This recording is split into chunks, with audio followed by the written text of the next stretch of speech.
we'll take green energy, which is Yes. it's a good thing. I can't argue with renewables and things like that don't, that are, can do what we need it to do. But you look at wind, yeah, it's fine, but what are the downsides to that? Nobody ever considers the downsides to that.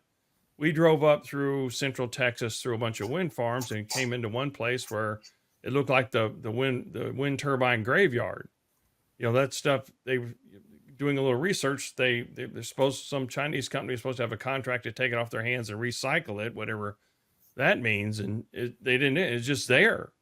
So what do you do? I mean, it generated electricity, which is fine with no gases associated with it, but the mining to get there, I mean, there's all the things where if you look at the cost to generate electricity to charge a car that doesn't have anything. I mean, you have to look at all sides of it and then come to, okay, what's the best thing that we can do today, realizing that tomorrow technology could change or things could change that would enable a new thing. But you can't be married to the past, with the decision you made today based off what you know.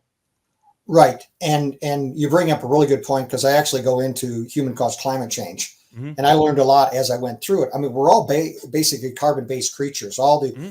Almost all life on Earth is, okay? We breathe out carbon dioxide. Plants breathe in carbon dioxide, okay? There's certain things when there's a great book called Unsettled. I think it's Steve Koonin, but it's an excellent book, and it goes into, and he was under the Obama administration, but he goes into all these different things and how in the end it's unsettled on how much this is. Now that's not saying we shouldn't shepherd our planet, because we absolutely Right. should.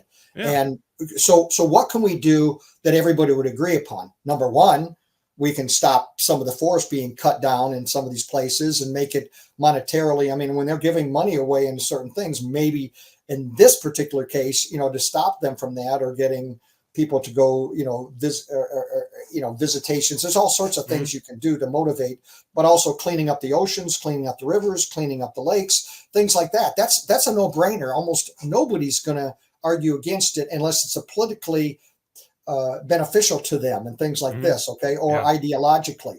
But those type of cleanups can help tremendously. When they cut down, the forest by massive amounts on some of these places, and I'm an engineer, so that doesn't make me feel good that they got all these efficient machines to just rip down massive amounts of forest.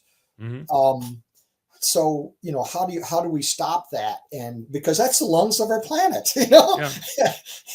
and destroying that and destroying some of the oceans and things like this, let's take care of some of that stuff before we go carbon zero. I mean, carbon is a massive amount in the universe, one of the elements in the universe. And like you said, it's a cost benefit analysis, from cradle to grave. And you start looking at, okay, these windmills, for example. Let's take the windmills, because you mentioned that, because I actually do talk about that a little bit. And you have all these windmills and you have all these things, but how much space does it take in comparison to, let's say, a nuclear plant? And if it takes as much space as and I think it's like, I forget the exact number, but it's some high percentage of Rhode Island would be enough for a small nuclear plant, because it's energy density, just like oil is much more dense than that. And when you have to only use them for a while, then you're exporting, because they have to still create the whole, wind turbines and things like this, using oil and everything else. Yeah. So there's all this energy. And then when they destroy it, so what is your net benefit is what you're looking at. Yeah. And it's a longer term view than a lot of us want to look at it. And nuclear itself, I mean, wind isn't on demand. I've been on sailboats before and with no wind, it's not, you're not sailing very much. And you can't harness the stuff where there's too much wind to sail. So how do you deal with that? So how do you bring this, we'll sort of take around, your book goes into a lot of, I like that it uses real world examples, and that Thomas Sowell was an inspiration for you to sort of help simplify your message and do that again, because I think we can't get enough of him in our lives to help us spur that, because he just boils it down so simple. We think it's a complex thing, and it's not. If you just come on down to, it's like, okay, if I go back to fractions, let's get to the lowest common denominator. right? And then we can sort of solve it from there. First And I principles. think he helps First do principles. that. Yeah. Yes, And I think that's what your book aims to help people do. it does.